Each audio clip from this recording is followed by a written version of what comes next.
नमस्कार N24 मराठीमध्ये आपलं स्वागत। पाहूयात आजच्या विशेष घडामोडी। गेल्या काही दिवसांपासून प्रचंड उकाड्याने हैराण झालेल्या मिरजकरांना वादळी पावसाने दिलासा मिळाला।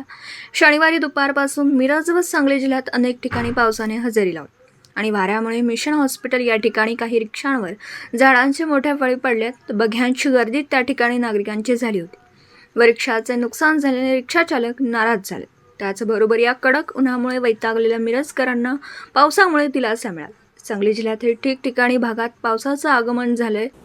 दिवसभरातील घडामोडींचा आढावा घेण्यासाठी पाहत रहा N24 मराठी न्यूज चॅनल।